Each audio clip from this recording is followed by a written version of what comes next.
ಲೋಕಸಭಾ ಚುನಾವಣೆ 2024 ಗೆಲ್ಲೋರು ಯಾರು ಸೋಲೋರು ಯಾರು ಕನ್ನಡ ಪ್ಲಾನೆಟ್ನ ವಿಶೇಷ ಕಾರ್ಯಕ್ರಮಕ್ಕೆ ನಿಮಗೆಲ್ಲ ಸ್ವಾಗತ. ನಾನು ಹರ್ಷಕುಮಾರ್ ಕುಗ್ವೆ. ಇವತ್ತು ನಮ್ಮ ಜೊತೆಗಿದ್ದಾರೆ ಕನ್ನಡ ಪ್ಲಾನೆಟ್ನ ಸಂಪಾದಕರಾದಂತಹ ದಿನೇಶ್ ಕುಮಾರ್ ದಿನೋರು.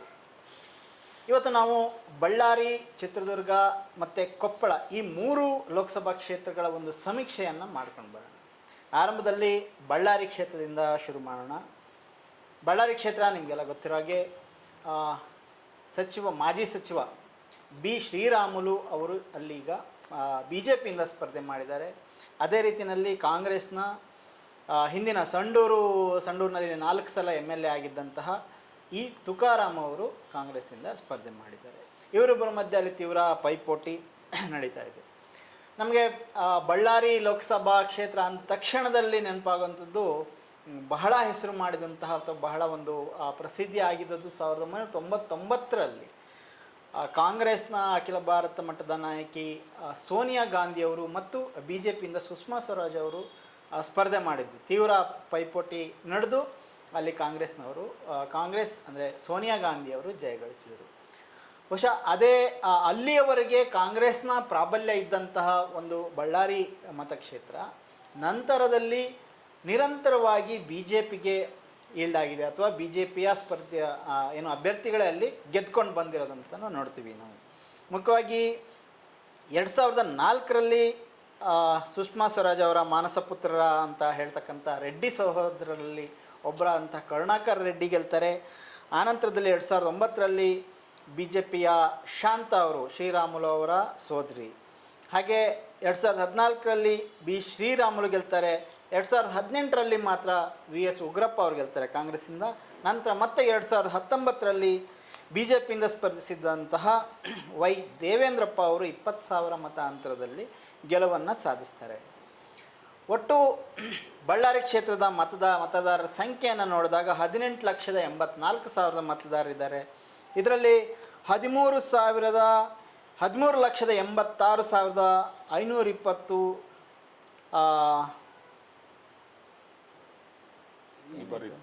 ವೋಟ್ ಮಾಡಿರೋ ಸಂಖ್ಯೆ. ಹೌದಾ?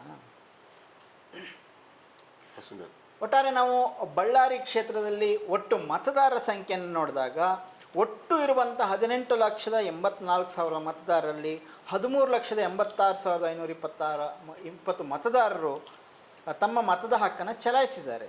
ಇದರಲ್ಲಿ 9,28,857 ಪುರುಷ ಮತದಾರರು, 6,97,349 ಮಹಿಳಾ ಮತದಾರರಿದ್ದಾರೆ. ಏನೇನೋ ಕೊಟ್ಟಿದ್ದಾರೆ. ಬೇಡ, ನಂಬರ್ಸ್ ಹೇಳಕ್ ಹೋಗ್ಬಿಡಿ ಬಿಡಿದೈತಿ. ಅದರಲ್ಲಿ ವೋಟ್ ಆಗಿರೋದನ್ನ ಹಾಕಿದ್ದಾರೆ. ಕನ್ಫ್ಯೂಷನ್ ಆಗಿದೆ. ಇರಲಿ. ಒಟ್ಟಾರೆ ಬಳ್ಳಾರಿ ಕ್ಷೇತ್ರದ ಮತದಾರ ಸಂಖ್ಯೆ ನೋಡಿದಾಗ ನಮಗೆ ಒಟ್ಟು 18,84,040 ಮತದಾರರು. ಅದರಲ್ಲಿ ಈ ಸಲ ಮತ ಚಲಾಯಿಸಿದವರ ಸಂಖ್ಯೆ 13,86,520, ಅಂದರೆ ಶೇಕಡ ಸುಮಾರು 75% ಮತವನ್ನು ಚಲಾಯಿಸಿದ್ದಾರೆ.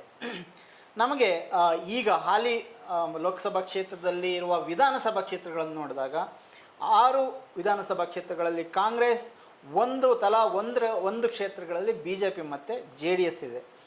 ಈಗ ಬಳ್ಳಾರಿಯಲ್ಲಿ ಕಾಂಗ್ರೆಸ್ನ ಭರತ್ ರೆಡ್ಡಿ ಇದ್ದಾರೆ. ಬಳ್ಳಾರಿ ಗ್ರಾಮಾಂತರದಲ್ಲಿ ಕಾಂಗ್ರೆಸ್ನ ನಾಗೇಂದ್ರ ಅವರಿದ್ದಾರೆ ಸಚಿವರು. ಹಾಗೆ ಸಂಡೂರಲ್ಲಿ ಕಾಂಗ್ರೆಸ್ನ ತುಕಾರಾಮ್ ಅವರು ಅಭ್ಯರ್ಥಿ. ಹಾಗೆ ಕಂಪ್ಲಿಯಲ್ಲಿ ಕಾಂಗ್ರೆಸ್ನ ಗಣೇಶ್ ಇದ್ದಾರೆ. ಹೊಸಪೇಟೆಯಲ್ಲಿ ಕಾಂಗ್ರೆಸ್ನ HR ಗವಿಯಪ್ಪ ಇದ್ದಾರೆ. ಕೂಡ್ಲಿಗೆಯಲ್ಲಿ ಕಾಂಗ್ರೆಸ್ನ NT ಶ್ರೀನಿವಾಸ್ ಇದ್ದಾರೆ. ಹಡಗಲಿಯಲ್ಲಿ BJPಯ ಕೃಷ್ಣನಾಯಕ್ ಮತ್ತು ಹಗರಿಬೊಮ್ಮನಹಳ್ಳಿಯಲ್ಲಿ JDSನ ನೇಮಿರಾಜ್ ನಾಯಕ್ ಅವರಿದ್ದಾರೆ. ಹೀಗಿದೆ ಒಟ್ಟಾರೆ ಇಲ್ಲಿ ಪಕ್ಷಗಳ ಬಲ ಅಂತ ನೋಡಿದಾಗ. ಇನ್ನು ಜಾತಿವಾರು ಮತದಾರರನ್ನ ನಾವು ಪರಿಗಣನೆಗೆ ತಗೊಂಡಾಗ ಲಿಂಗಾಯತರು 3,50,000, ಪರಿಶಿಷ್ಟ ಜಾತಿ 3,15,000, ಪರಿಶಿಷ್ಟ ಪಂಗಡ 3,25,000, ಕುರುಬ 2,20,000, ಮುಸ್ಲಿಂ 2,00,000, ಬಲಿಜ ಸಮುದಾಯದ 40,000, ನೇಕಾರ ಸಮುದಾಯದ 28,000, ಹಾಗೆ ಯಾದವ 39,000 ಮತ್ತು ಗಂಗಾ ಮತಸ್ಥ 40,000, ಉಪ್ಪಾರ 28,000, ಇತರೆ 2,00,000. ಈ ರೀತಿಯಲ್ಲಿ ಒಟ್ಟು ಜಿಲ್ಲೆಯಲ್ಲಿರ್ತಕ್ಕಂಥ ಒಂದು ಮತದಾರರಿದ್ದಾರೆ. ಒಂದು ಜಾತಿವಾರ ನೋಡಿದಾಗ. ಸೊ ಒಟ್ಟಾರೆ ನಮಗೆ ಮೇಲ್ನೋಟಕ್ಕೆ ನೋಡಿದಾಗ ಕಾಂಗ್ರೆಸ್ನ ಸಂಖ್ಯೆ, ಶಾಸಕರ ಸಂಖ್ಯೆ ಇಲ್ಲಿ ಜಾಸ್ತಿ ಇದೆ. ಆದರೆ ಲೋಕಸಭಾ ಒಂದು ಚುನಾವಣೆ ಸಂದರ್ಭದಲ್ಲಿ ಏನಿದೆ, ಯಾಕಂತ ಹೇಳಿದ್ರೆ ಶ್ರೀರಾಮುಲು ಅವರು ಬಹಳ ಬಹಳ ಜನಪ್ರಿಯ ಒಬ್ಬ ರಾಜಕಾರಣಿ ಅಂತಲೇ ಹೇಳ್ಬೋದು. ಹಾಗಾಗಿ ಈ ಒಂದು ಕ್ಷೇತ್ರದ ಸ್ಪರ್ಧೆ ಕೂಡ ತುಂಬ ಕುತೂಹಲವನ್ನು ಕೆರಳಿಸಿರೋಂಥಕ್ಕಂಥದ್ದು. ಸೊ ಒಟ್ಟಾರೆ ಬಳ್ಳಾರಿ ಕ್ಷೇತ್ರದ ವಿಶ್ಲೇಷಣೆಯನ್ನು ಹೇಗೆ ಮಾಡ್ತೀರಾ ಸರ್? ಬಳ್ಳಾರಿ ಕ್ಷೇತ್ರ ಮೊದಲಿಂದನೂ ಕೂಡ ಆ ಕ್ಷೇತ್ರ ಭಾಳ ಕುತೂಹಲಕಾರಿ ಕ್ಷೇತ್ರನೇ ಅದು. ಅಲ್ಲಿ ರೆಡ್ಡಿ ಸಹೋದರರು ಪ್ರವರ್ಧಮಾನಕ್ಕೆ ಬಂದ ನಂತರ ಅಲ್ಲೇನೇನಾಯಿತು ಅನ್ನೋದನ್ನೆಲ್ಲ ನಾವು ನೋಡಿದ್ದೀವಿ. ಸೊ ಗಣಿಗಾರಿಕೆಯಲ್ಲಿ ಇದ್ದಂಥ ಭಾಳಷ್ಟು ಜನ ಅಲ್ಲಿ ಭಾಳ ಆ್ಯಕ್ಟಿವ್ ಆಗಿ ಪೊಲಿಟಿಷಿಯನ್ಗಳು ಎಮರ್ಜ್ ಆದರು. ಅದೇ ಹಣನ ತಮ್ಮ ರಾಜಕೀಯಕ್ಕೆ ಬಳಸಿದ್ರು. ಅದೇ ಹಣದಲ್ಲಿ ಭಾರತೀಯ ಜನತಾ ಪಕ್ಷ ಹೆಚ್ಚು ಕಡಿಮೆ ಒಂದು ಎಲೆಕ್ಷನ್ ಬರೀ ಅದೇ ದುಡ್ಡಲ್ಲೇ ಪೊಲಿಟಿಕ್ಸ್ ಮಾಡ್ತು. ಸೊ ಗಣಿ ಅನ್ನೋದು ಒಂದು ದೊಡ್ಡ ಮಾಫಿಯಾಗಿ ಬೆಳೆದಂಥ ಇದು. ಸೊ ಆ ಗಣಿ ಯಾರು ಗಣಿಗಾರಿಕೆ ಮಾಡ್ತಿದ್ದವರ ಜೊತೆಗೆ ಬೆಂಬಲಕ್ಕೆ ನಿಂತಂಥ ಶ್ರೀರಾಮುಲು ನಂತರದ ದಿನಗಳಲ್ಲಿ ಸ್ವಲ್ಪ ಪಕ್ವ ರಾಜಕಾರಣಿಯಾಗಿ ಬದಲಾಗ್ತಾ ಬಂದರು. ಭಾಳಷ್ಟು ತಮ್ಮದೇ ಆದ ಅಭಿಮಾನಿ ಬಳಗವನ್ನು ಅವರು ಬಳ್ಳಾರಿ ಜಿಲ್ಲೆ ಮಾತ್ರ ಅಲ್ಲ, ಬಳ್ಳಾರಿಯಿಂದ ಹೊರಗೆ ಕೂಡ ಬೇರೆ ಬೇರೆ ಜಿಲ್ಲೆಗಳಲ್ಲಿ ಇದ್ದಾರೆ. ವಿಶೇಷವಾಗಿ ವಾಲ್ಮೀಕಿ ಸಮುದಾಯ ಅಂದರೆ ನಾಯಕ ಸಮುದಾಯ ಏನಿದೆ, ಆ ಸಮುದಾಯದಲ್ಲಿ ಒಂದು ಭಾಳ ದೊಡ್ಡ ಮಟ್ಟದ ಲೀಡರ್ ಆಗಿ ಎಮರ್ಜ್ ಆದವರು ಶ್ರೀರಾಮುಲು ಅವರು. ಶ್ರೀರಾಮುಲು ಯಾವ ಮಟ್ಟಿಗೆ ಬೆಳೆದಿದ್ರು ಅಂತಂದರೆ, ಅವರು ಒಂಥರ ಬಿ ಜೆ ಪಿಯಲ್ಲಿ ನಂಬರ್ 2 ಸ್ಟಾರ್ ಪ್ರಚಾರಕರಾಗಿರ್ತಿದ್ರು ಎಲೆಕ್ಷನ್ಗಳಲ್ಲಿ. ಅವರು ಕಳೆದ ಚುನಾವಣೆಯಲ್ಲಿ ಅದು ಹಿಂದಿನ ಚುನಾವಣೆಯಲ್ಲಿ ಅವರೊಬ್ಬರಿಗೆ ಹೆಲಿಕಾಪ್ಟರ್ ಕೊಟ್ಟು ಓಡಾಡಿಸಿದ್ರು. ಯಾಕೆಂದರೆ ಅವ್ರದ್ದೇ ಆದಂಥ ಫ್ಯಾನ್ ಫಾಲೋಯಿಂಗ್ ಇದೆ, ಇದು ಸ್ವಲ್ಪ ಆ ಥರದ್ದೆಲ್ಲ ಇತ್ತು. ಆದರೆ ಇಲ್ಲಿ ಬಳ್ಳಾರಿ ಕ್ಷೇತ್ರದಲ್ಲಿ ನಿಂತ್ಕೊಂಡ ತಕ್ಷಣ ಶ್ರೀರಾಮುಲು ಗೆದ್ದು ಬಿಡ್ತಾರಾ ಅಂತ ನೀವು ಕೇಳೋದಾದರೆ ಅದು ಅಷ್ಟು ಸುಲಭ ಇಲ್ಲ. ಅದಕ್ಕೆ ಭಾಳಷ್ಟು ಕಾರಣಗಳಿದ್ದಾವೆ. ಅಂದರೆ ಶ್ರೀರಾಮುಲು ಹೇಗೆ ವರ್ಚಸ್ವಿ ನಾಯಕರಾಗಿ ಬೆಳೆದ್ರು, ಬಳ್ಳಾರಿ ಜಿಲ್ಲೆಯಲ್ಲಿ ಅವರವ್ರ ಕ್ಷೇತ್ರಗಳಲ್ಲಿ ಭಾಳ ವರ್ಚಸ್ವಿ ನಾಯಕರುಗಳಾಗಿ ಎಮರ್ಜ್ ಆದವರು ಭಾಳ ಜನ ಇದ್ದಾರೆ. ಉದಾಹರಣೆಗೆ ನಾಗೇಂದ್ರ ಅವ್ರನ್ನೇ ತಗೋಬೋದು. ನಾಗೇಂದ್ರ ಅವರು ಕಳೆದ ಚುನಾವಣೆಯಲ್ಲಿ ಶ್ರೀರಾಮುಲು ಅವ್ರನ್ನ ಸೋಲಿಸಿದ್ರು ಅಸೆಂಬ್ಲಿ ಚುನಾವಣೆಯಲ್ಲಿ. ಅದಾದ ನಂತರ ತುಕಾರಾಮ್ ಕೂಡ ತುಂಬ ದೊಡ್ಡ ಮಟ್ಟದಲ್ಲಿ ತಮ್ಮ ವರ್ಚಸ್ಸನ್ನು ಹಿಡ್ಕೊಂಡಿರೋಂಥವ್ರು. ಈ ಬಾರಿ ಶ್ರೀರಾಮುಲು ಅವ್ರನ್ನಲ್ಲಿ ಕ್ಯಾಂಡಿಡೇಟ್ ಮಾಡ್ತಾರೆ ಅಂತ ಗೊತ್ತಾಗ್ತಿದ್ದಂಗೆ ಕಾಂಗ್ರೆಸ್ನವರು ಭಾಳ ಉಪಾಯವಾಗಿ ಏನು ಮಾಡಿದ್ರು, ಎಮ್ ಎಲ್ ಎಗಳು ಮಿನಿಸ್ಟರ್ಗಳನ್ನ ಈ ಸಲ ಎಲ್ಲೂ ಅವರು ಕ್ಯಾಂಡಿಡೇಟ್ ಮಾಡಿಲ್ಲ. ಆದರೆ ಇಲ್ಲಿ ಮಾಡಿದ್ರು. ಇಲ್ಲೊಬ್ಬ ಸಿಟ್ಟಿಂಗ್ ಎಮ್ ಎಲ್ ಎನೇ ತೊಗೊಂಬಂದು ಯಾಕೆ ಮಾಡಿದ್ರು ಅಂದರೆ, ಅಷ್ಟೇ ವರ್ಚಸ್ ಇರುವಂಥ ಲೀಡರ್ ಬೇಕು ಅಂತ, ಶ್ರೀರಾಮುಲುಗೆ ಟಕ್ಕರ್ ಕೊಡುವಂಥ ಒಬ್ಬ ನಾಯಕ ಬೇಕು ಅಂತ ಹೇಳಿ ಇಲ್ಲಿ ತುಕಾರಾಮ್ ಅವರನ್ನ ನಿಲ್ಲಿಸಿದ್ರು. ಹಾಗಾಗಿ ಸ್ಪರ್ಧೆ ಅಂತೂ ಆಗುತ್ತೆ ಅನ್ನೋದು ಆರಂಭ ದಿನಗಳಲ್ಲಿ ಭಾಳ ಸ್ಪಷ್ಟವಾಗಿ ಕಾಣಿಸ್ಕೊಳ್ತಾ ಇತ್ತು. ಯಾವುದೇ ಲೆಕ್ಕದಲ್ಲಿ ನೋಡಿದ್ರು ಕೂಡ ತುಕಾರಾಮು ಸಣ್ಣ ಕ್ಯಾಂಡಿಡೇಟ್ ಅಂತೂ ಅಲ್ವೇ ಅಲ್ಲ. ಅದ್ರ ಜೊತೆಗೆ ಕಾಂಗ್ರೆಸ್ ಪಕ್ಷ ಏನಿದೆ, ಅದರ ಗ್ಯಾರಂಟೀಸ್ ಏನಿದೆ, ಆ ಯೋಜನೆಗಳು ಕೂಡ ಅವ್ರಿಗೆ ತುಂಬ ಹೆಲ್ಪ್ ಆಗಿದೆ ಈ ಚುನಾವಣೆಯಲ್ಲಿ. ಇದೆಲ್ಲನ ಗಮನಿಸಿದ್ರೆ ಶ್ರೀರಾಮುಲುಗೆ ಸುಲಭವಾದ ಚುನಾವಣೆ ಇದಲ್ಲ ಅಂತ ಸ್ಪಷ್ಟವಾಗಿ ಹೇಳ್ಬೋದು. ಓಕೆ, ಅಂದರೆ ಸ್ವಲ್ಪ ಬಹಳ ದೊಡ್ಡ ಹಣಾಹಣಿನೇ ಇಲ್ಲಿ ನಡೀತದೆ ಅಂತ ಹೇಳ್ತೇವೆ. ಸರಿ, ಇಲ್ಲಿ ಮೋದಿ ಅಥವಾ ಹಿಂದುತ್ವ ಈ ಥರದ ಪ್ರಭಾವ ಯಾವ ರೀತಿ ಕೆಲಸ ಮಾಡುತ್ತೆ? ಮೋದಿ ಹಿಂದುತ್ವ ಎಲ್ಲೋ ಒಂದೊಂದು ಅಲ್ಲಲ್ಲಿ ಕಾಣಿಸ್ಬೋದೇ ಹೊರತು ಇಡೀ ಕ್ಷೇತ್ರದಾದ್ಯಂತ ನೋಡಿದ್ರೆ ನಿಮಗೆ ಆ ಥರದ್ದು ಕಾಣಿಸಲ್ಲ. ಅಂದರೆ ಮೋದಿ ಹಿಂದುತ್ವದ್ದು ಈ ಜಿಲ್ಲೆ ಆಗ್ಬೋದು, ಮತ್ತು ನೀವು ಚಿತ್ರದುರ್ಗನೇ ತೊಗೊಂಡ್ರು ಕೂಡ ಇಲ್ಲೇನಿದ್ರು ಲೀಡರ್ಶಿಪ್, ಸ್ಥಳೀಯ ನಾಯಕರ ನಾಯಕತ್ವ, ಅವರ ಪ್ರಭಾವಳಿ ಏನಿದೆ, ಅವರ ಫಾಲೋಯಿಂಗ್ ಏನಿದೆ, ಆ ಸಣ್ಣ ಪುಟ್ಟ ಲೀಡರ್ಗಳನ್ನ ಅವ್ರು ಹೆಂಗೆ ಇಟ್ಕೊಂಡಿರ್ತಾರೆ, ಅದೇ ಭಾಳ ಮುಖ್ಯ ಆಗುತ್ತೆ. ಸೊ ಹಾಗಾಗಿ ಇಲ್ಲಿ ಹಿಂದುತ್ವ ಮತ್ತು ಮೋದಿ ಅನ್ನೋಕ್ಕಿಂತ ಹೆಚ್ಚಾಗಿ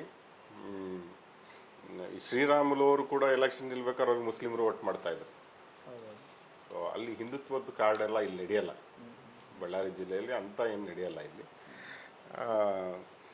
ಅದನ್ನು ಹೊರತಾಗಿ ಏನಿದೆ, ಈ ನಾಯಕತ್ವದ ಗುಣ ಏನಿದೆ, ಅದು ಇಲ್ಲಿ ಯಾರು ಹೆಚ್ಚಿನ ಮಟ್ಟದಲ್ಲಿ ತೋರಿಸ್ತಾರೋ ಅವ್ರಿಗೆ ಗೆಲ್ಲುವಂಥ ಸಾಧ್ಯತೆ ಕಾಣಿಸುತ್ತೆ.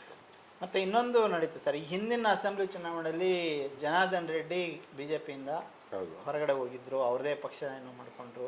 ಈ ಸರಿ ಬಂದಾಗ ಮತ್ತೆ ಅವರು ವಾಪಸ್ ಬಿ ಜೆ ಪಿಗೆ ಸೇರುವಂಥ ಒಂದು ಐಡ್ರಾಮ ಕೂಡ ಆಯಿತು. ನಡೀತು. ಸೊ ಜನಾರ್ದನ್ ರೆಡ್ಡಿಗೆ ಏನಾದ್ರು ಅಲ್ಲಿ ಒಂದು ವೋಟ್ ಬೇಸು ಅಥವಾ ಆ ಥರದ್ದು ಏನಾದ್ರು ಇದೆಯಾ ಸರ್? ಜನಾರ್ದನ್ ರೆಡ್ಡಿನೂ ಕೂಡ ಅವರು ಅವರು ಅವರ ರಾಜಕಾರಣನ ಅವ್ರ ರಾಜಕಾರಣ ನಡೀತಾ ಇದ್ದಿದ್ದೇ ಶ್ರೀರಾಮುಲು ಅಂತವರ ಅವರ ಸಪೋರ್ಟ್ನಿಂದಾಗಿ. ಜನಾರ್ದನ್ ರೆಡ್ಡಿ ಒಂದು ಹೆಜ್ಜೆ ಆಚೆ ಕಾಲಿಟ್ಟಾಯ್ತು. ಅವ್ರು ಗಂಗಾವತಿಯಲ್ಲಿ ನಿಂತ್ಕೊಂಡು MLA ಕೂಡ ಆಗಿದ್ದಾರೆ. ಅವ್ರದ್ದೇ ಪಾರ್ಟಿಯಿಂದ ನಿಂತ್ಕೊಂಡು ಗೆದ್ದರು. ನೀವು ಹೇಳ್ದಂಗೆ ಅವ್ರು BJPಗೆ ಹೋಗಿ ಸೇರಿಕೊಂಡ್ರು. ಮತ್ತು ಅವರ ಮತ್ತು ಶ್ರೀರಾಮುಲು ನಡುವೆ ಮೊದಲೇ ಇದ್ದಂಥ ಏನು ಸಂಬಂಧ ಇತ್ತಲ್ಲ, ಅದು ಈಗೇನಿಲ್ಲ. ಅದನ್ನು ಸ್ಪಷ್ಟವಾಗಿ ಕಾಣಿಸುತ್ತೆ ಅದು. ಯಾಕೆಂದ್ರೆ ಜನಾರ್ದನ್ ರೆಡ್ಡಿ ಪಾರ್ಟಿ ಮಾಡಿದಾಗ ಅಷ್ಟು ಅವರು ಬಹಳ ಕ್ಲೋಸ್ ಆಗಿದ್ದಾರೆ. ರೆಡ್ಡಿ ಬ್ರದರ್ಸ್ ಅಂದಾಗ ಜೊತೆಗೆ ರಾಮುಲು ಸೇರ್ಕೊಂಡೆ, ರಾಮುಲುನು ಒಬ್ಬ ಬ್ರದರ್ ಅಂತಾನೆ ಕಾಣಿಸ್ತಾ ಇತ್ತು. ಜನಾರ್ದನ್ ರೆಡ್ಡಿ ಪಾರ್ಟಿ ಮಾಡಿದಾಗ ಶ್ರೀರಾಮುಲು ಹೋಗ್ಬೇಕಿತ್ತಲ್ಲ, ಅವ್ರೇನು ಹೋಗ್ಲಿಲ್ಲ. ಸೊ ಮತ್ತೆ ರೆಡ್ಡಿ ಅವರು ವಾಪಸ್ ಬಂದ ಮೇಲೆ ಇವ್ರು ಹೇಳಿದ್ರು ನಮಗೆ ದೊಡ್ಡ ಶಕ್ತಿ ಬಂದಂಗೆ ಆಗಿದೆ ಅಂತ ಹೇಳಿದ್ರು. ಅವೆಲ್ಲ ರಾಜಕೀಯ ಮಾತುಗಳಷ್ಟೇನೆ. ಅಂದ್ರೆ ಅವಾಗಿದ್ದಂಥ ಒಡನಾಟ ಮತ್ತೆ ಇದು ಇಲ್ಲ. ಮತ್ತೆ ಶ್ರೀರಾಮುಲು ಆರಂಭದ ದಿನಗಳಲ್ಲಿ ಇವರ ಆಸರಲ್ಲೇ ಬೆಳೀತಾ ಇದ್ರು. ಅವರು ಜನಾರ್ದನ್ ರೆಡ್ಡಿ ಸಹೋದರರ ಆಸರಲ್ಲಿನೇ ನಿಂತ್ಕೊಳ್ತಾ ಇದ್ರು. ಎಲ್ಲಿವರೆಗೆ ಅಂತಂದ್ರೆ ಅವರು ಅವರ ಚುನಾವಣೆಗಳಲ್ಲಿ ಹಣ ಗಿಣ ಖರ್ಚು ಮಾಡೋಕ್ಕೂ ಅವ್ರ ಹತ್ರ ಹಣ ಇರ್ತಿರ್ಲಿಲ್ಲ, ಎಲ್ಲ ಅವರೇ ಮಾಡ್ತಾ ಇದ್ರು. ಇವರು ಶ್ರೀರಾಮುಲು ಅವರು 1 ಕೋಟಿ ರೂಪಾಯಿನೂ ಒಟ್ಟಿಗೆ ನೋಡಿದ್ದೇ ಇಲ್ವಂತೆ, ಆ ಥರನೂ ಅವ್ರು ಹೇಳ್ಕೊಂಡಿದ್ದು ಉಂಟು. ಅಂದ್ರೆ ಆ ಮಟ್ಟಿಗೆನೆ ಅವ್ರ ಪಾಡಿಗೆ ಅವರು ಒಬ್ಬ ಫುಟ್ ಸೋಲ್ಜರ್ ಥರ ಇದ್ರು. ಯಾರಿಗೆ ಜನಾರ್ದನ್ ರೆಡ್ಡಿ ಅವರಿಗೆ ಸಣ್ಣ ಪುಟ್ಟದ ಅವ್ರಿಗೆ ಬಂದಂಥ ಸಮಸ್ಯೆಗಳನ್ನು ಸಾಲ್ವ್ ಮಾಡುವಂಥ ಟ್ರಬಲ್ ಶೂಟರ್ ಎಲ್ಲ ಆಗಿದ್ರು. ಅದಾದಮೇಲೆ ಅವರು ತಮ್ಮದೇ ಆದಂಥ ರಾಜಕೀಯ ವರ್ಚಸ್ಸನ್ನು ರೂಢಿಸ್ಕೊಂಡ್ರು, ತಮ್ಮದೇ ಆದಂಥ ಒಂದು ನೆಲೆಯನ್ನು ಕಂಡುಕೊಂಡ್ರು. ಹೀಗಾಗಿ ಆ ಸಂಬಂಧ ಈಗೇನಿದೆ ಅಂತ ಅನ್ಸಲ್ಲ. ಈ ಚುನಾವಣೆಯಲ್ಲಿ ಅಕಸ್ಮಾತ್ ಏನಾದ್ರು ಮತ್ತೆ ಶ್ರೀರಾಮುಲು ಸೋತರು ಅಂತಂದರೆ, ಹಿಂದಿನ ಚುನಾವಣೆಯಲ್ಲಿ ಅಸೆಂಬ್ಲಿ ಸೋತಿದ್ದಾರೆ, ಈಗಲೂ ಸೋತ್ರೆ ಭಾಳ ದೊಡ್ಡ ಒಂದು ಅವರ ರಾಜಕೀಯ ಭವಿಷ್ಯಕ್ಕೆ ದೊಡ್ಡ ಆಘಾತ ಅಂತ. ಅದು ಖಂಡಿತ ಅದು ಹಾಗೇ ಆಗುತ್ತೆ. ಯಾಕೆಂದರೆ ಶ್ರೀರಾಮುಲು ಥರದ ಲೀಡರ್ಗಳು ಅವರು ಕೂಡ ಒಂದು ಪಾರ್ಟಿ ಕಟ್ಟಿ ಹೊರಗಡೆ ಹೋಗಿದ್ರು, BJPಯಿಂದ ಹೊರಗಡೆ ಹೋಗಿ ಅವ್ರದ್ದೇ ಒಂದು ಪಾರ್ಟಿ ಕಟ್ಟಿದ್ರು. ಆ ಥರ ಶಕ್ತಿ ಇರುವಂಥ ಒಬ್ಬ ನಾಯಕ ಸತತ ಸೋಲುಗಳು ಅವರನ್ನು ಕಂಗಾಲು ಮಾಡುವಂಥದ್ದು ಸಹಜನೇ. ಅವರನ್ನ ಕಳೆದ ಚುನಾವಣೆಯಲ್ಲಿ ಸೋತರು ಕೂಡ ಅವ್ರನ್ನ ಕ್ಯಾಂಡಿಡೇಟ್ ಮಾಡಿದ್ದಾರೆ BJPಯವರು. ಈ ಚುನಾವಣೆಯಲ್ಲಿ ಸೋತ್ರೆ ಅವ್ರನ್ನ BJPಯವರು ಹೇಗೆ ನಡೆಸ್ಕೊತಾರೆ ಅನ್ನೋದ್ರ ಮೇಲೆ ಅವ್ರ ರಾಜಕೀಯ ಭವಿಷ್ಯ ನಿಂತಿದೆ ಅಂತ ಹೇಳ್ಬೋದು. ಖಂಡಿತ ಖಂಡಿತ ಸರ್. ಒಟ್ಟಾರೆ ಕ್ಷೇತ್ರವಾರು ಲೀಡ್ಗಳು ಯಾವ ಥರ ಬರ್ಬೋದು ಅಂತ ಇಲ್ಲಿ ಬಳ್ಳಾರಿ ಗಮನಿಸಬೇಕು. ಬಳ್ಳಾರಿ ಸಿಟಿ ಕಳೆದ ಬಾರಿ ವಿಧಾನಸಭೆ ಚುನಾವಣೆಯಲ್ಲಿ ಬಹಳ ದೊಡ್ಡ ಫೈಟ್ ಇದ್ದಂಥ ಅಲ್ಲಿ ಸೋಮಶೇಖರ್ ರೆಡ್ಡಿ ನಿಂತಿದ್ರು BJPಯಿಂದ, ಜನಾರ್ದನ್ ರೆಡ್ಡಿ ಅವರ ಪತ್ನಿ ನಿಂತಿದ್ರು, ಮತ್ತು ಭರತ್ ರೆಡ್ಡಿ ನಿಂತಿದ್ರು ಕಾಂಗ್ರೆಸ್ಸಿಂದ. ಭರತ್ ರೆಡ್ಡಿ ಒಳ್ಳೆ ಲೀಡ್ನಲ್ಲಿ ಅಲ್ಲಿ ಗೆದ್ದರು, ಭಾಳ ಒಳ್ಳೆ ಲೀಡ್ ತೊಗೊಂಡು ಅಲ್ಲಿ ಗೆದ್ದರು. ಅದಕ್ಕೆ ಕಾರಣ ಭರತ್ ರೆಡ್ಡಿ ಅವ್ರಿಗೆ ಅವ್ರ ತಂದೆ ಸೂರ್ಯನಾರಾಯಣ ರೆಡ್ಡಿ ಅವರು ಅವ್ರ ಗರಡಿಯಲ್ಲಿ ಬೆಳೆದಿದ್ದು, ಮತ್ತು ಮುಖ್ಯವಾಗಿ ಇಡೀ ಕ್ಷೇತ್ರದಾದ್ಯಂತ ಸಿಕ್ಕಾಪಟ್ಟೆ ಅಬ್ಬರದ ಪ್ರಚಾರವನ್ನು ಮಾಡಿದರು ಅವರು ಭರತ್ ರೆಡ್ಡಿ. ಸೊ ಹಾಗಾಗಿ ಅಲ್ಲಿ ಅವ್ರು ಗೆಲುವು ಸಾಧಿಸೋಕ್ಕೆ ಸಾಧ್ಯ ಆಯಿತು. ಆ ಏನಿತ್ತು ಅವತ್ತಿನ ಹವಾ ಇವತ್ತಿಗೂ ಅದೇ ಥರನೇ ಇದೆ ಅಲ್ಲಿ ಬಳ್ಳಾರಿ ಸಿಟಿಯಲ್ಲಿ. ಸೊ ಹಾಗಾಗಿ ಈ ಬಾರಿನೂ ಕೂಡ ಅವರು ಕನಿಷ್ಠ 25,000 to 30,000 ಲೀಡನ್ನು ಖಂಡಿತ ಕೊಡ್ತಾರೆ ಅಂತ ಅನಿಸುತ್ತೆ. ಇನ್ನು ಬಳ್ಳಾರಿ ಗ್ರಾಮಾಂತರಕ್ಕೆ ಬರೋದಾದರೆ ಅಲ್ಲಿ ಕಾಂಗ್ರೆಸ್ನ ನಾಗೇಂದ್ರ ಅವರಿದ್ದಾರೆ. ಗ್ರಾಮಾಂತರದಲ್ಲಿ ಕಳೆದ ಬಾರಿ ಶ್ರೀರಾಮುಲು ಅಲ್ಲಿ ಸೋತಿದ್ದಂಥ ಕ್ಷೇತ್ರ, ಅಲ್ಲೂ ಅವರು ಭಾಳ ಕಾನ್ಫಿಡೆಂಟ್ ಆಗಿದ್ದಾರೆ. ನಾನು 25,000 ಲೀಡ್ ಅಂತೂ ಕೊಡ್ತೀನಿ ಅಂತ ಅವರು ಕೂಡ ಭಾಳ ಸ್ಪಷ್ಟ. ರಾಮುಲು ಕ್ಷೇತ್ರ ಕಾರಣಕ್ಕೆ BJP ಸ್ವಲ್ಪ ರಾಮುಲು ಅವ್ರದ್ದು ಕ್ಷೇತ್ರ, ರಾಮುಲು ಅವ್ರದ್ದು ಯಾವ ಕ್ಷೇತ್ರ ಅಂತ ಯೋಚನೆ ಮಾಡಬೇಕು. ಅವರು 3-4 ಕ್ಷೇತ್ರಗಳಲ್ಲಿ ನಿಂತ್ಕೊಂಡ್ಬಿಟ್ಟಿದ್ದಾರೆ. ಸೊ ಅವರು ಆ ಥರ ಲೆಕ್ಕಾಚಾರ ಬರಲ್ಲ. ಅಲ್ಲಿ ತುಕಾರಾಮ್ ಅವ್ರದ್ದೇ ನಾಗೇಂದ್ರ ಅವ್ರದ್ದೇ ಕ್ಷೇತ್ರ ಅದು, ಹಾಗೆ ಹೇಳೋದಾದರೆ. ಸೊ ಹಾಗಾಗಿ ಅಲ್ಲೇನು ಅವ್ರಿಗೇನು ವರ್ಕೌಟ್ ಆಗಿದೆ ಅಂತ ಅನಿಸಲ್ಲ. ಸಂಡೂರಿನಲ್ಲಿ ಆಬ್ವಿಯಸ್ಲಿ ತುಕಾರಾಮಯ್ಯವರೇ ಇದ್ದಾರೆ, ಅವರೇ MLA. ಅಲ್ಲಿ ಅವ್ರದ್ದೇ ಒಂದು ಪ್ರಭಾವಳಿ ಜಾಸ್ತಿ ಇರೋದ್ರಿಂದ ಅಲ್ಲೂ 25,000 ಓಟು, ಅಲ್ಲೂ ಲೀಡ್ ಬರೋಂಥ ಸಾಧ್ಯತೆ ಇದೆ. ಇನ್ನು ಕಂಪ್ಲಿಯಲ್ಲಿ ಗಣೇಶ್ ಅವರು ಅಲ್ಲಿ ಶಾಸಕರಾಗಿದ್ದಾರೆ. ಒಳ್ಳೆ ಅಂತರದಲ್ಲಿ ಕಳೆದ ಬಾರಿ ಕೂಡ ಗೆದ್ದಿದ್ರು. ಈ ಬಾರಿ ಕೂಡ 30-35,000 ಲೀಡ್, ತುಂಬ ಅತಿ ಹೆಚ್ಚು ಲೀಡ್ ಅಲ್ಲಿ ಬರುವಂಥ ಸಾಧ್ಯತೆ ಕಾಣಿಸ್ತಾ ಇದೆ ಕಂಪ್ಲಿಯಲ್ಲಿ. ಹೊಸಪೇಟೆಯಲ್ಲಿ ಅಲ್ಲಿ ಕಾಂಗ್ರೆಸ್ನ MLA HR ಗವಿಯಪ್ಪ ಇದ್ದಾರೆ. ಹೊಸಪೇಟೆಯಲ್ಲಿ ಮಾತ್ರ ಸ್ವಲ್ಪ ಅಲ್ಲಿ 50-50, ಅಂದರೆ ಯಾರು ಬೇಕಾದ್ರೂ ಲೀಡ್ ತೊಗೋಬೋದು ಅನ್ನೋಂಥ ವಾತಾವರಣ ಇದೆ.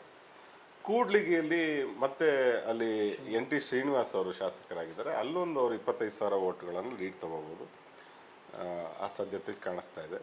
ಹಡಗಲಿಯಲ್ಲಿ ಬಿ ಜೆ ಪಿಯ ಕೃಷ್ಣ ನಾಯ್ಕ್ ಇದ್ದಾರೆ, ಅವರೊಂದಲ್ಲ ಒಂದು 10,000 ಲೀಡ್ ಕೊಡ್ಬೋದೇನೋ ಶ್ರೀರಾಮುಲು ಅವರಿಗೆ ಅಂತ. ಅಂದರೆ ಭಾಳ ಸ್ಪಷ್ಟವಾಗಿ ಬಿ ಜೆ ಪಿಗೆ ಲೀಡ್ ಸಿಗಬಹುದು ಅಂತ ಹೇಳುವಂಥ ಕ್ಷೇತ್ರ ಹಡಗಲಿ ಮಾತ್ರ. ಅಲ್ಲೊಂದು 10,000 ಲೀಡು ತಗೋಬೋದು. ಇನ್ನು ಹಗರಿಬೊಮ್ಮನಹಳ್ಳಿಯಲ್ಲಿ ಜೆ ಡಿ ಎಸ್ನ ನೇಮಿರಾಜ್ ನಾಯ್ಕ್ ಅವರು ಶಾಸಕರಾಗಿದ್ದಾರೆ. ಇಲ್ಲಿ ಯಾರಾದರೂ ಒಂದು 5,000 ಲೀಡ್ ತೊಗೋಬೋದು, ಕಾಂಗ್ರೆಸ್ ಅವರು ತೊಗೋಬೋದು, ಬಿ ಜೆ ಪಿನವರು ತೊಗೋಬೋದು, ಈ ಥರ ಇದೆ. ಒಟ್ಟಾರೆಯಾಗಿ ನಾವು ಇಷ್ಟನ್ನು ಸಮರೈಸ್ ಮಾಡಿ ನೋಡಿದ್ರೆ ಎಲ್ಲ ಒಂದೆರಡು ಕ್ಷೇತ್ರ ಬಿಟ್ಟರೆ ಮಿಕ್ಕ ಎಲ್ಲ ಕ್ಷೇತ್ರಗಳಲ್ಲಿ ಕಾಂಗ್ರೆಸ್ ಮುನ್ನಡೆ ಕಾಣುತ್ತೆ. ಅದೆಲ್ಲನೂ ಲೆಕ್ಕಾಚಾರ ಹಾಕಿದ್ರೆ 1ರಿಂದ 1.5 ಲಕ್ಷ ಲೀಡಲ್ಲಂತೂ 100% ಇವರು ಗೆಲ್ಲೇಬೇಕು, ಕಾಂಗ್ರೆಸ್ ಗೆಲ್ಲೇಬೇಕು. ಅದಕ್ಕಿಂತ ಕಡಿಮೆ ಲೀಡ್ ತೊಗೊಂಡ್ರೆ ಅದೊಂದು ಆಶ್ಚರ್ಯ, ಏಕೆಂದರೆ ಅಷ್ಟು ಕಾಂಗ್ರೆಸ್ನ ಕೆಲಸ ಇಲ್ಲಿ ನಡೆದಿದೆ. ಮತ್ತು ಗ್ಯಾರಂಟಿಗಳು ಅದು ಕೂಡ ತುಂಬ ಚೆನ್ನಾಗಿ ವರ್ಕ್ ಆಗಿದೆ. ಮತ್ತು ಇನ್ನೊಂದು ಹೇಳಬೇಕು ಅಂದರೆ ಹಣದ್ದು ಕೂಡ ಹೊಳೆ ಹರಿದಿದೆ ಇಲ್ಲಿ.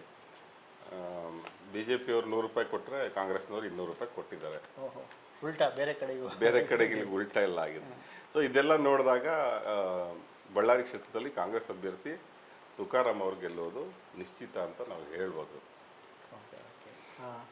ವೀಕ್ಷಕರೇ, ಇದು ನಮ್ಮ ಬಳ್ಳಾರಿ ಕ್ಷೇತ್ರದ ಸಮೀಕ್ಷೆ ಆಗಿತ್ತು.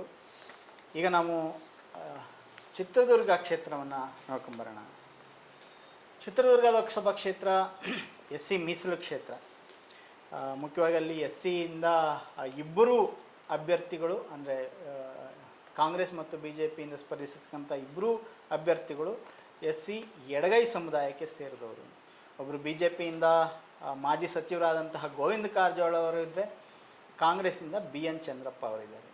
ಇಬ್ಬರು ಕೂಡ ಎಡಗೈ ಮಾದಿಗ ಸಮುದಾಯಕ್ಕೆ ಸೇರಿದಂಥವರು. ಇಲ್ಲಿ ನಾವು ಚಿತ್ರದುರ್ಗ ಲೋಕಸಭಾ ಕ್ಷೇತ್ರದ ಒಟ್ಟು ಮತದಾರರ ಸಂಖ್ಯೆ ನೋಡೋದಾದರೆ ಒಟ್ಟು 17,60,633 ಇದ್ದಾರೆ. ಅದರಲ್ಲಿ ಪುರುಷ ಮತದಾರರು 9,19,064 ಮತ್ತು ಮಹಿಳಾ ಮತದಾರರು 9,22,769, ಇತರೆ 104. ಜಾತಿವಾರು ನೋಡಿದರೆ ಮಾದಿಗರು ಒಂದು ಎಡಗೈ ಸಮುದಾಯ 4 ಲಕ್ಷ, ನಾಯಕರು 3 ಲಕ್ಷ, ಕುಂಚಿಟಿಗ 2 ಲಕ್ಷ, ಲಿಂಗಾಯತರು 2.5 ಲಕ್ಷ, ಗೊಲ್ಲ ಸಮುದಾಯ 2 ಲಕ್ಷ.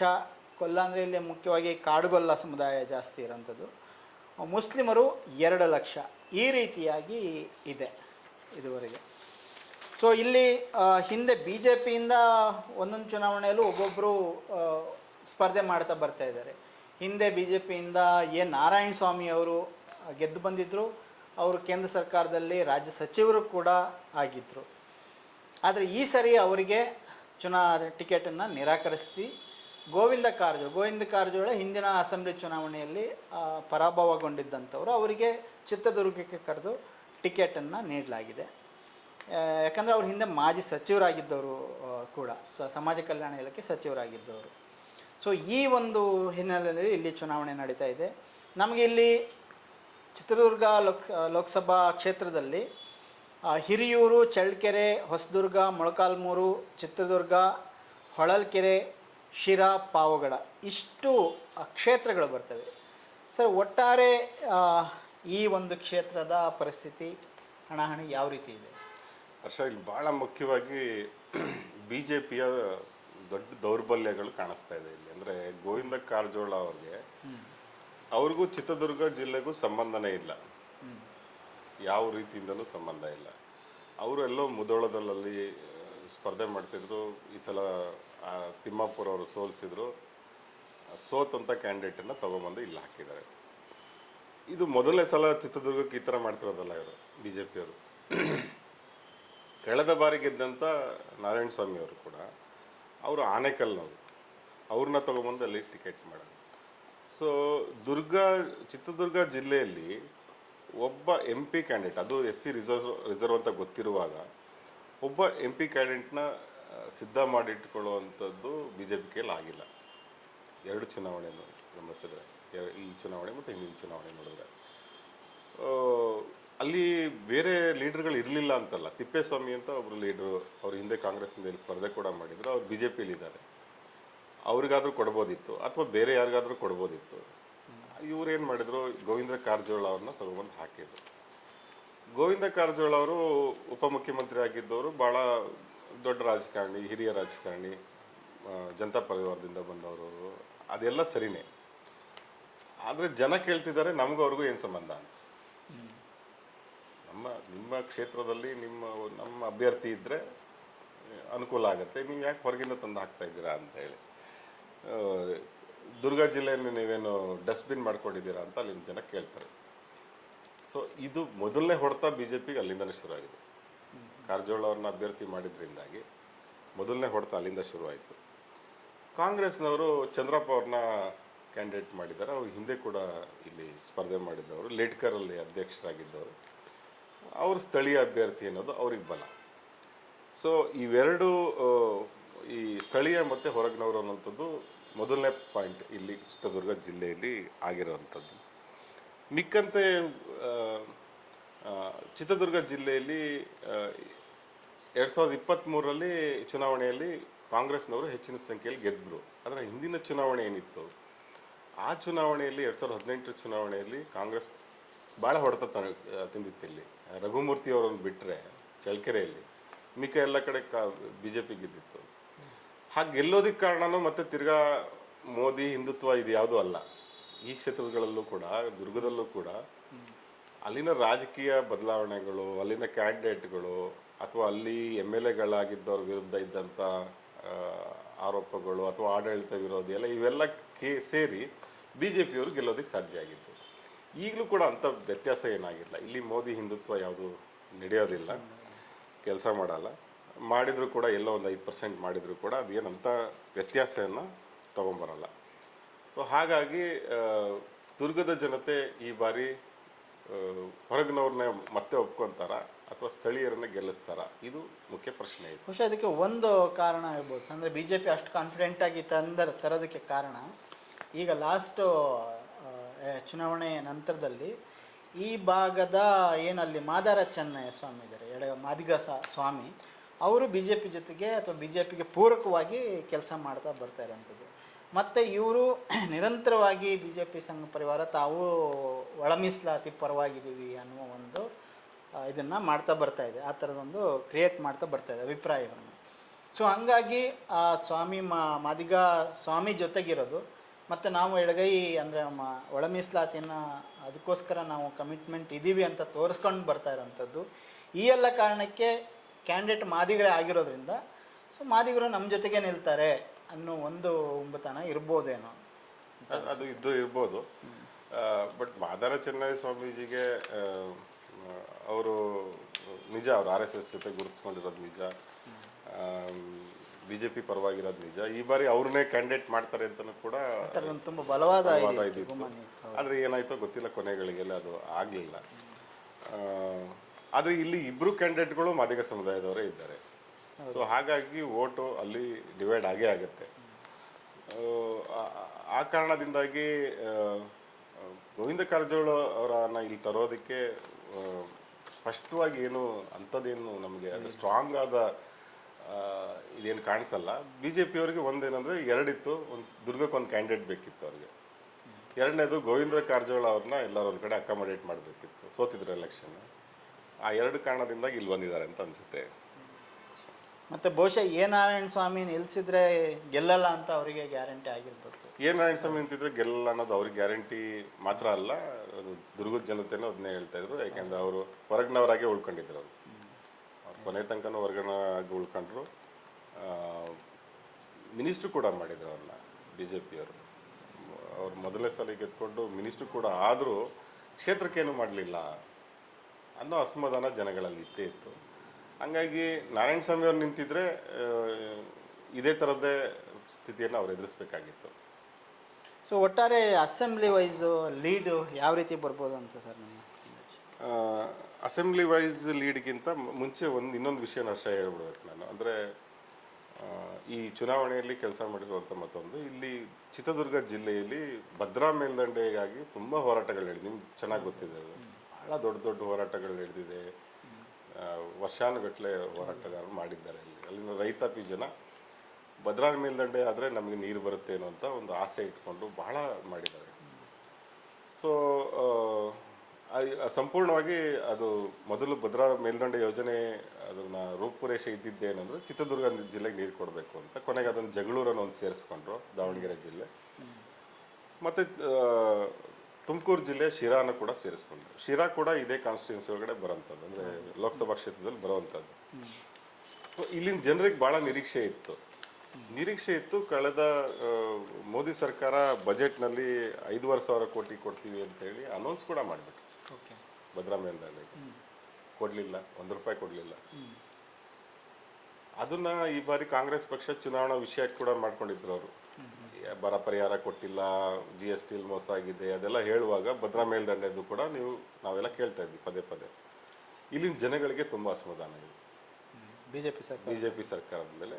ಒಬ್ಬ ಮಿನಿಸ್ಟ್ರ್ ಇದ್ರೂ ಕೂಡ ಅದನ್ನ ದುಡ್ಡನ್ನು ರಿಲೀಸ್ ಮಾಡ್ಕೊಳಕ್ಕಾಗಿಲ್ವಲ್ಲ, ಭಾಳ ಅನ್ಯಾಯ ಅಲ್ವಾ? ಅಂದರೆ ನೀವು ದುಡ್ಡು ಇಟ್ಬಿಟ್ಟು ಅದನ್ನು ಕೊಡದಲ್ಲೇ ಇರೋದಿದೆಯಲ್ಲ, ದುಡ್ಡು ಹಿಡ್ದಲ್ಲೇ ಇದ್ದಿದ್ರೆ ಅಷ್ಟೇನು ಅನಿಸ್ತಿರ್ಲಿಲ್ವೇನೋ, ಇವ್ರಿಗೇನೋ ಮುಂದೆ ಮಾಡ್ತಾರೇನೋ ಅಂತ ಆಸೆ ಪಡ್ಕೊತಾ ಇದ್ರು. ಹಣ ಇಟ್ಟು ಕೊಡಲಿಲ್ವಲ್ಲ, ಆ ಅಸಮಾಧಾನ ಕೂಡ ಅಲ್ಲಿದೆ. ಅದು ಕೂಡ ಈ ಸಲ ಸ್ವಲ್ಪ ಕೆಲಸ ಮಾಡುವಂಥ ಸಾಧ್ಯತೆ ಇದೆ. ಇನ್ನು ನೀವು ಕೇಳದಂತೆ ಕ್ಷೇತ್ರವಾರು ನೋಡೋದಾದರೆ ಹಿರಿಯೂರಿನಲ್ಲಿ ಡಿ ಸುಧಾಕರ್ ಅವರು ಅಲ್ಲಿ ಗೆದ್ದಿದ್ದಾರೆ. ಈ ಸಾರಿ ಕಳೆದ ಬಾರಿ ಸೋತಿದ್ರು, ಈ ಬಾರಿ ಅಲ್ಲಿ ಗೆದ್ಕೊಂಡಿದ್ದಾರೆ. ಜೈನ ಸಮುದಾಯ, ಆ ಸಮುದಾಯದ ಸಂಖ್ಯೆ ತುಂಬ ಕಡಿಮೆ ಅಲ್ಲಿ, ಆದರೂ ಕೂಡ ಅಲ್ಲಿ ಅವರು ಗೆದ್ಕೊಂಡ್ಬರ್ತಾ ಇದ್ದಾರೆ. ಅಲ್ಲೊಂದು ಸ್ಟ್ರಾಂಗ್ ಹೋಲ್ಡ್ ಇದೆ ಅವ್ರಿಗೆ. ಇಲ್ಲಿ ಹಿರಿಯೂರು ಕ್ಷೇತ್ರದಲ್ಲಿ ಕುಂಚಿಟಿಕ ಒಕ್ಕಲಿಗರು ಏನಿದ್ದಾರೆ ಅವ್ರ ಸಂಖ್ಯೆಯೂ ಇದೆ, ಮತ್ತು ಗೊಲ್ಲರು ಇದ್ದಾರೆ. ಒಕ್ಕಲಿಗರು, ನೀವು ಚಿತ್ರದುರ್ಗ ಜಿಲ್ಲೆಯಲ್ಲಿರುವ ಒಕ್ಕಲಿಗರು ಅಂದರೆ ಕುಂಚಿಟಿಕರು ಸುಮಾರು 2 ಲಕ್ಷ ಜನ ಅಂತ ನೀವು ಹೇಳಿದ್ರಲ್ಲ, ಮೊದಲಿಂದನೂ ಕೂಡ JDS ಬೆಂಬಲಿಗರು ಅವರು. ಯಾವ ಥರ ಬೆಂಬಲಿಗರು ಅಂದರೆ, ನಮ್ಮ ಬೆರಳು ಕಟ್ ಮಾಡಿದ್ರು ನಾವು ಹೋಗಿ JDSಗೆ ವೋಟ್ ಮಾಡಿದ್ರು ಅಂತ, ಆ ಲೆವೆಲ್ಗೆ ದೇವೇಗೌಡರ ಅಭಿಮಾನಿಗಳಿರುವಂಥದ್ದು. ಸೊ ಆ ಒಕ್ಕಲಿಗರು ಓಟ್ಗಳು ಭಾಳ ನಿರ್ಣಾಯಕ ಆಗುತ್ತೆ. ಹೀಗಾಗಿ ಈ ಬಾರಿ ಅಲ್ಲಿ ತುಂಬ ಲೀಡನ್ನು ಕಾಂಗ್ರೆಸ್ ತಗೊಳುತ್ತೆ ಅಂತ ನನಗೆ ಅನಿಸಲ್ಲ. ಅಂದರೆ ಒಂದು 50-50, ಯಾರಾದರೂ ಒಂದು 5,000-10,000 ಲೀಡ್ಗಳನ್ನ ಅಲ್ಲಿ ತೊಗೋಬಹುದು ಹಿರಿಯೂರಿನಲ್ಲಿ ಅಂತ ಅನಿಸುತ್ತೆ. ಆ ಒಕ್ಕಲಿಗರ ಫ್ಯಾಕ್ಟ್ರಿ ಇರೋದು, ಇಲ್ಲಾಂದರೆ ಇಲ್ಲಿ ಒಳ್ಳೆ ಲೀಡ್ ಕಾಂಗ್ರೆಸ್ಸಿಗೆ ಸಿಗ್ತಾ ಇತ್ತು. ಮತ್ತು ಗೊಲ್ಲರು ಕೂಡ ಜಾಸ್ತಿ ಇರುವಂಥ ಕ್ಷೇತ್ರ ಇದು. ಆಮೇಲೆ ಇನ್ನೊಂದು ವಿಷಯ ಹೇಳಬೇಕು, ಹಿರಿಯೂರಿಗೆ ಸಂಬಂಧಪಟ್ಟಂಗೆ ಹಿಂದಿನ ಶಾಸಕಿ ಏನಾಗಿದ್ದರು ಪೂರ್ಣಿಮಾ ಅವರು ಇವಾಗ ಕಾಂಗ್ರೆಸ್ಸಿಗೆ ಬಂದಿದ್ದಾರೆ. ಹಿಂದೆ BJPಯಲ್ಲಿದ್ದರು ಅವರು. A. ಕೃಷ್ಣಪ್ಪ ಅವರ ಮಗಳು. ಗೊಲ್ಲ ಸಮುದಾಯದಲ್ಲಿ ಅವರು ಭಾಳ ಪ್ರಭಾವವಾಗಿ ಇಲ್ಲಿ ನಮ್ಮ KR ಪುರಂ ಅಲ್ಲಿ ಶಾಸಕರಾಗಿದ್ದವರು.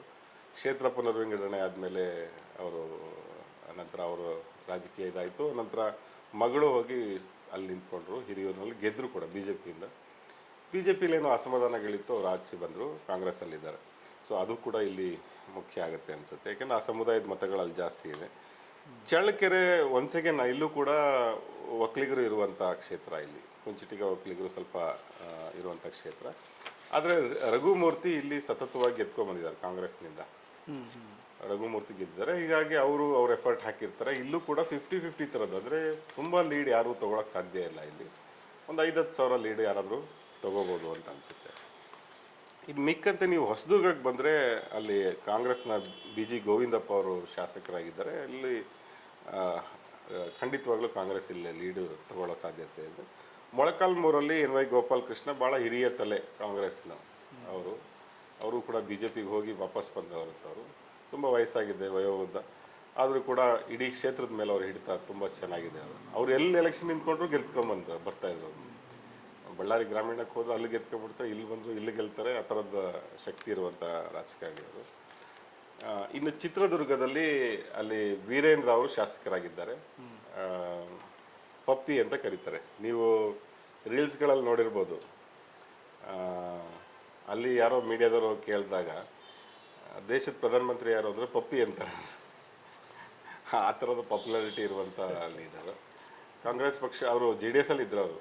ಆಮೇಲೆ ಅವರು ಕಾಂಗ್ರೆಸ್ನವರು ಈ ಕಳೆದ ಚುನಾವಣೆಯಲ್ಲಿ ಪಕ್ಷಕ್ಕೆ ತಗೊಂಬಂದು ಗೆಲ್ಲಿಸ್ಕೊಂಡಿದ್ದಾರೆ. ಆದರೂ ಕೂಡ ಸಿಟಿಯಲ್ಲಿ ಸ್ವಲ್ಪ BJPಯ ಪ್ರಭಾವ ಇದ್ದೇ ಇದೆ. ಯಾಕೆಂದರೆ ಹಿಂದೆ ತಿಪ್ಪಾರೆಡ್ಡಿ ಅವರು ಭಾಳ ಕಾಲ ಅಲ್ಲಿ ಶಾಸಕರಾಗಿದ್ದವರು. ಸೊ ಇದೆಲ್ಲ ಫ್ಯಾಕ್ಟರ್ಗಳು ನೋಡಿದ್ರೆ ಅಲ್ಲೂ ಕೂಡ ಒಂದು 50-50 ಅಂತ ಅಂದ್ಕೊಬೋದು. ಅಂದರೆ ಯಾರಾದರೂ ಲೀಡ್ ಸ್ವಲ್ಪ ಅಲ್ಪ ಅಂತರದ ಲೀಡ್ ಕೊಡುವಂಥ ಸಾಧ್ಯತೆ ಇದೆ. ಇನ್ನು ಹೊಳಲ್ಕೆರೆಯಲ್ಲಿ ಮಾತ್ರ ಬಿ ಜೆ ಪಿ ಪ್ರಾಬಲ್ಯ ಇದ್ದೇ ಇದೆ. ಅಲ್ಲಿ ಚಂದ್ರಪ್ಪ ಅವರು ಎಂ ಚಂದ್ರಪ್ಪ ಅವರು ಅಲ್ಲೇನಾಗಿದೆ ಅಂತಂದರೆ ಅಲ್ಲಿ ಸ್ವಲ್ಪ ಲಿಂಗಾಯತ ಸಂಖ್ಯೆ ಜಾಸ್ತಿ ಹೊಳಲ್ಕೆರೆಯಲ್ಲಿ. ಸೊ ಅವರು ಸಾಂಪ್ರದಾಯಿಕವಾಗಿ ಬಿ ಜೆ ಪಿಗೆ ಮತ ಚಲಾಯಿಸ್ಕೊಂಡು ಬಂದಿದ್ದಾರೆ. ಹಾಗಾಗಿ ಮಠದ ಪ್ರಭಾವ ಕೂಡ ಅಲ್ಲಿರೋದ್ರಿಂದ ಅಲ್ಲಿ ಬಿ ಜೆ ಪಿ ಲೀಡ್ ತಗೊಳ್ಳೋಂಥ ಸಾಧ್ಯತೆ ಇದೆ. ಇನ್ನು ಶಿರಾದಲ್ಲಿ ಅಲ್ಲೂ ಕೂಡ ಮತ್ತೆ ಒಕ್ಕಲಿಗರ ಮತಗಳು ಸ್ವಲ್ಪ ಇದೆ. ಟಿ ಬಿ ಜಯಚಂದ್ರ ಕಾಂಗ್ರೆಸ್ನ ಭಾಳ ಹಿರಿಯ ನಾಯಕ, ಅಲ್ಲಿ ಶಾಸಕರಾಗಿದ್ದಾರೆ. ಅಲ್ಲೂ ಕೂಡ ಯಾರು ಲೀಡ್ ತಗೋತಾರೆ ಅಂತ ಹೇಳಕ್ಕೆ ಬರಲ್ಲ, ಸ್ವಲ್ಪ ಲೀಡ್ ಯಾರಾದರೂ ತಗೋಬೋದು ಅಂತ. ಪಾವಗಡದಲ್ಲೂ ಕೂಡ ಇದೇ ಪರಿಸ್ಥಿತಿ ಇದೆ ವೆಂಕಟೇಶ್ ಅವರು. ಸೊ ಇದೆಲ್ಲ ಗಮನಿಸಿದ್ರೆ ಬಿ ಜೆ ಪಿ ಸ್ಪಷ್ಟವಾಗಿ ಲೀಡ್ ತಗೊಳುತ್ತೆ ಅಂತ ಹೇಳುವಂಥ ಕ್ಷೇತ್ರ ಹೊಳಲ್ಕೆರೆ ಮಾತ್ರ. ಅದೇ ಸಂದರ್ಭದಲ್ಲಿ ಕಾಂಗ್ರೆಸ್ನ 3 ಕ್ಷೇತ್ರಗಳಲ್ಲಿ ಅವರು ಖಂಡಿತವಾಗ್ಲೂ ಲೀಡ್ ತಗೋತಾರೆ ಅಂತ ಹೇಳ್ಬೋದು. ಮಿಕ್ಕಿದ ಕ್ಷೇತ್ರದಲ್ಲಿ 50-50 ಥರದ್ದಿದೆ. ಇದೆಲ್ಲ ನೋಡಿದ್ರೆ ಒಂದು 20-25 ಸಾವಿರದಿಂದ 50 ಸಾವಿರದ ಒಳಗಡೆ ಕಾಂಗ್ರೆಸ್ ಅಭ್ಯರ್ಥಿ ಇಲ್ಲಿ ಗೆಲ್ಲುವ ಸಾಧ್ಯತೆ ಕಾಣಿಸ್ತಾ ಇದೆ. ಪ್ರಿಯ ವೀಕ್ಷಕರೇ, ಇದಾಗಿತ್ತು ಚಿತ್ರದುರ್ಗ ಲೋಕಸಭಾ ಕ್ಷೇತ್ರದ ಒಂದು ಸಮೀಕ್ಷೆ. ಈಗ ನಾವು ಮುಂದೆ ಕೊಪ್ಪಳ ಕ್ಷೇತ್ರವನ್ನು ನೋಡ್ಕೊಂಬರೋಣ. ಕೊಪ್ಪಳ ಕ್ಷೇತ್ರದಲ್ಲಿ ಈ ಸರಿ ಬಿ ಜೆ ಪಿಯಿಂದ ಡಾಕ್ಟರ್ ಬಸವರಾಜ್ ಕ್ಯಾವಟ್ರೂರವರು, ಹಾಗೆ ಕಾಂಗ್ರೆಸ್ನಿಂದ ಕೆ ರಾಜಶೇಖರ್ ಬಸವರಾಜ್ ಹಿಟ್ನಾಳ್ ಅವರು ಅಭ್ಯರ್ಥಿಗಳಾಗಿದ್ದಾರೆ. ಹಿಂದೆ ಎಲ್ಲ ಕಾಂಗ್ರೆಸ್ಸು ಹೆಚ್ಚಾಗಿ ಆರಿಸಿ ಬರ್ತಾ ಇದ್ದಿದ್ದು. ಕಳೆದ 2014 ಮತ್ತು 2019ರಲ್ಲಿ ಏನು ಸಂಗಣ್ಣ ಕರಡಿ ಹಾಲಿ ಸಂಸದರಿದ್ದಾರೆ, ಅವರು ಬಿ ಜೆ ಪಿಯಿಂದ ಗೆದ್ದು ಬಂದಿದ್ದರು. ಈ ಸಲ ಅವರಿಗೆ ಬಿ ಜೆ ಪಿಯಿಂದ ಟಿಕೆಟನ್ನು ನಿರಾಕರಿಸಲಾಗಿತ್ತು. ಅದು ಒಂದು ಅವರು ಬಂಡಾಯ ಕೂಡ ಹೂಡಿದ್ದು ವಿಶೇಷ. ಹಾಗೆಯೇ ಇಲ್ಲಿ 17 ಸಲ ಒಟ್ಟು ನಡೆದಂಥ ಚುನಾವಣೆಗಳಲ್ಲಿ 9 ಸಲ ಕಾಂಗ್ರೆಸ್ ಗೆದ್ದಿದ್ರೆ, 3 ಸಲ ಬಿ ಜೆ ಪಿ ಗೆದ್ದಿದೆ, 2 ಸಲ ಜೆ ಡಿ ಎಸ್ ಮತ್ತು ಉಳಿದಂಗೆ ಇತರೆ ಪಕ್ಷಗಳು ಹಾಗೂ ಪಕ್ಷೇತರ ಅಭ್ಯರ್ಥಿಗಳು ಗೆದ್ಕೊಂಡು ಬಂದಿರೋಂಥದ್ದು. ಒಟ್ಟು 18,51,700 ಮತದಾರರಲ್ಲಿ ಪುರುಷರು 9,12,818 ಮತ್ತು ಮಹಿಳೆಯರು 9,38,750 ಇದ್ದಾರೆ. ಇತರೆ 132 ಮತದಾರರು. ಜಾತಿವಾರು ನೋಡೋದಾದರೆ ಇಡೀ ಈ ಕ್ಷೇತ್ರದಲ್ಲಿ ಲಿಂಗಾಯತ ಮತ್ತು ಕುರುಬ ಸಮುದಾಯಗಳು ಹೆಚ್ಚಿದ್ದಾರೆ. 5 ಲಕ್ಷಕ್ಕೂ ಹೆಚ್ಚು ಲಿಂಗಾಯತ, 4 ಲಕ್ಷ ಕುರುಬ ಮತದಾರರು, 4 ಲಕ್ಷ ಎಸ್ ಸಿ ಮತ್ತು ಎಸ್ ಟಿ, 2 ಲಕ್ಷ ಮುಸ್ಲಿಂ ಮತದಾರರು, ಇತರೆ ಸಣ್ಣ ಸಣ್ಣ ಜಾತಿ ಸಮುದಾಯಗಳು 3 ಲಕ್ಷ ಮತದಾರರು ಇದ್ದಾರೆ. ಅದು ಒಟ್ಟಾರೆ ನಿರ್ಣಾಯಕ ಪಾತ್ರ ವಹಿಸ್ತಕ್ಕಂಥದ್ದು ಲಿಂಗಾಯತ, ಕುರುಬ, ಎಸ್ ಸಿ, ಎಸ್ ಟಿ ಮತ್ತು ಮುಸ್ಲಿಂ ಮತಗಳು ಅಂತ ನಾವು ಇಲ್ಲಿ ನೋಡ್ಬೋದು.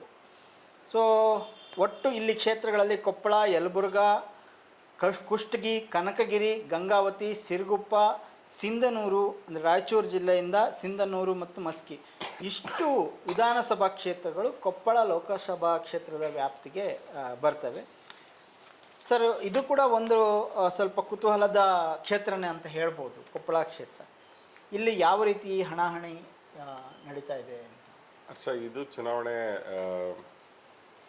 ಪ್ರಚಾರದ ಸಂದರ್ಭದಲ್ಲಿ ಮುಖ್ಯಮಂತ್ರಿ ಸಿದ್ದರಾಮಯ್ಯ ಅವರು ಒಂದು ಮಾತನ್ನು ಹೇಳ್ತಾ ಇದ್ರು.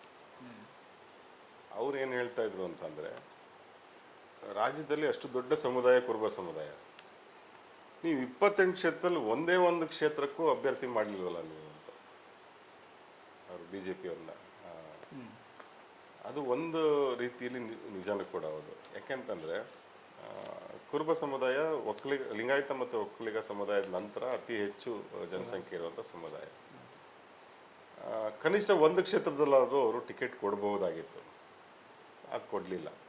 ಅವ್ರು ಕೊಡಬಹುದಾಗಿದ್ದಂಥ ಕ್ಷೇತ್ರ ಇದು. ಯಾಕೆಂದರೆ ಇಲ್ಲಿ 4 ಲಕ್ಷದಷ್ಟು ಕುರುಬ ಜನಸಂಖ್ಯೆ ಇದೆ.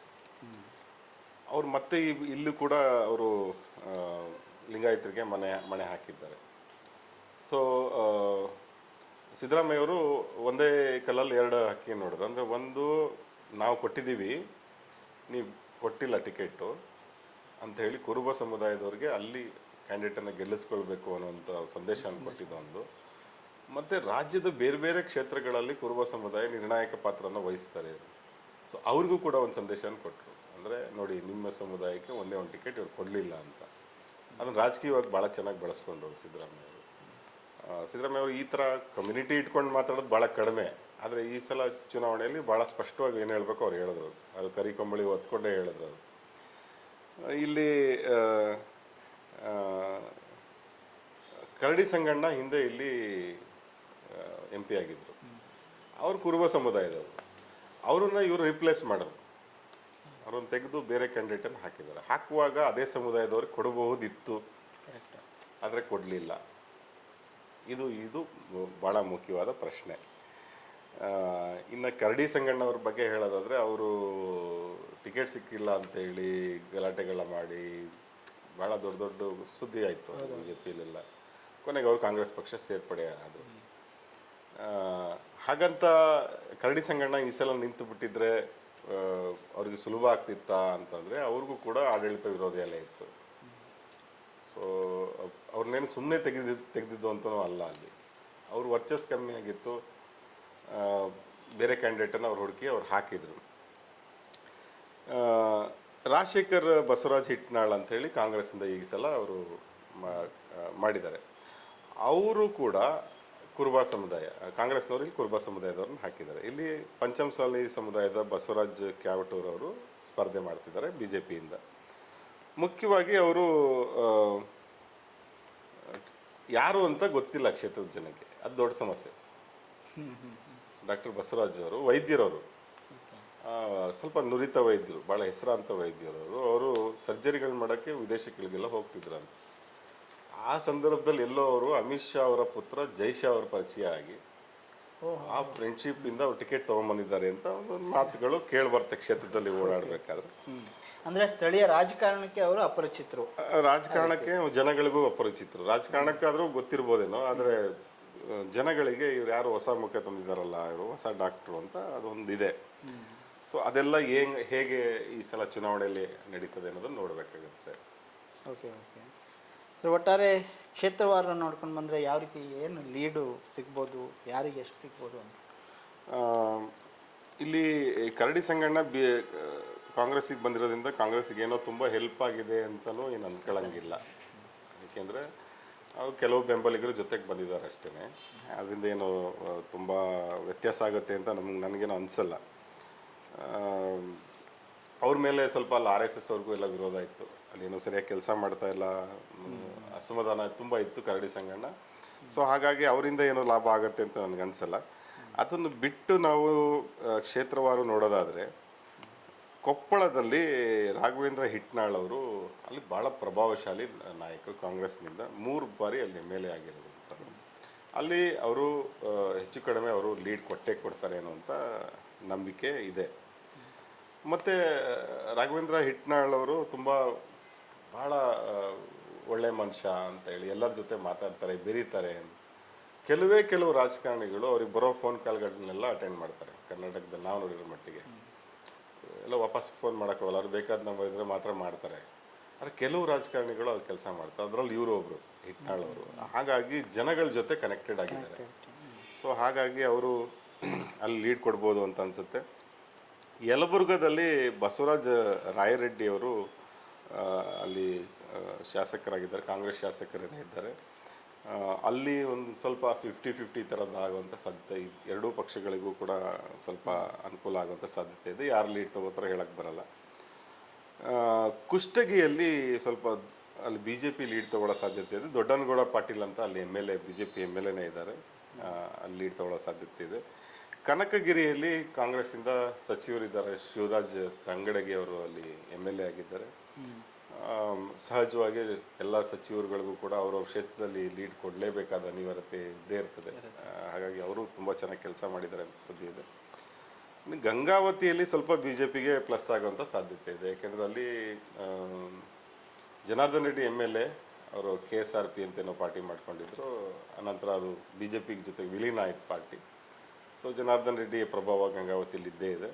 ಸೊ ಹಾಗಾಗಿ ಅಲ್ಲಿ ಲೀಡ್ ಸಿಗೋ ಸಾಧ್ಯತೆ ಇದೆ. ಅಲ್ಲಿ ಇಕ್ಬಾಲ್ ಅನ್ಸಾರಿ ಕೂಡ ಪ್ರಭಾವಶಾಲಿ ರಾಜಕಾರಣಿನೇ. ಅವ್ರು ಏನು ಮಾಡಿದ್ದಾರೆ, ಅವ್ರ ಮತಗಳು ಎಲ್ಲಿಗೆ ಹೋಗಿದೆ ಅನ್ನೋದನ್ನು ಸ್ವಲ್ಪ ನೋಡಬೇಕಾಗತ್ತೆ. ಏಕೆಂದರೆ ಇಕ್ಬಾಲ್ ಅನ್ಸಾರಿ ಬರೀ ಗಂಗಾವತಿ ಮಾತ್ರ ಅಲ್ಲ, ಸುತ್ತಮುತ್ತ ಕಾನ್ಸ್ಟಿಟ್ಯೂನ್ಸಿಗಳಲ್ಲೂ ಕೂಡ ಅವರು ಪ್ರಭಾವ ಇಟ್ಕೊಂಡಿರೋಂಥವ್ರು. ಅಂದರೆ ಒಬ್ಬ ಎಮ್ ಎಲ್ ಎನ ಗೆಲ್ಲಿಸುವ ಶಕ್ತಿ ಇರುವಂಥ ರಾಜಕಾರಣಿ ಇಕ್ಬಾಲ್ ಅನ್ಸಾರಿ. ಸೊ ಅವ್ರ ಒಟ್ಟು ಏನಾಗಿದೆ ಅಂತ ನೋಡಬೇಕಾಗತ್ತೆ. ಸಿರುಗುಪ್ಪದಲ್ಲಿ ಗಂಗಾನಾಯಕ್ ಅಂತೇಳಿ ಕಾಂಗ್ರೆಸ್ ಎಮ್ ಎಲ್ ಎ ಇದ್ದಾರೆ. ಅವರು ಅಲ್ಲೂ ಕೂಡ ತುಂಬ ಚೆನ್ನಾಗಿ ಕೆಲಸ ಮಾಡಿದ್ದಾರೆ ಅಂತ ವರದಿ ಇದೆ. ಹಂಗಾಗಿ ಕಾಂಗ್ರೆಸ್ ಅಲ್ಲಿ ಲೀಡ್ ತಗೊಳ್ಳೋಂಥ ಸಾಧ್ಯತೆ ಕಾಣಿಸುತ್ತೆ. ಸಿಂಧನೂರಿನಲ್ಲಿ ಅಲ್ಲಿ ಬಿ ಜೆ ಪಿಗೆ ಹೆಚ್ಚು ಒಲವು ಇರುವಂಥ ಸಾಧ್ಯತೆ ಕಾಣ್ತಿದೆ. ಅಲ್ಲಿ ಗಂಗಣ್ಣ ಅಂತ ಹೇಳಿ ಎಮ್ ಎಲ್ ಎ ಇದ್ದಾರೆ. ಇದ್ರೂ ಕೂಡ ಅಲ್ಲಿ ಬಿ ಜೆ ಪಿಗೆ ಸ್ವಲ್ಪ ಅನುಕೂಲಕರ ವಾತಾವರಣ ಇದೆ. ಮಸ್ಕಿಯಲ್ಲಿ ಹಂಪನಗೌಡ ಬಾದರ್ಲಿ ಅಂತಿದ್ದಾರೆ, ಅಲ್ಲಿ ಕೂಡ 50-50 ಆಗೋ ಸಾಧ್ಯತೆ ಇದೆ. ಇದೆಲ್ಲನೂ ಸಮರೈಸ್ ಮಾಡಿ ಯೋಚನೆ ಮಾಡಿ ಹೇಳೋದಾದರೆ ಒಂದು 15,000-20 ಸಾವಿರ ಲೀಡಲ್ಲಾದರೂ ಕಾಂಗ್ರೆಸ್ ಗೆಲ್ಲುತ್ತೆ ಅಂತ.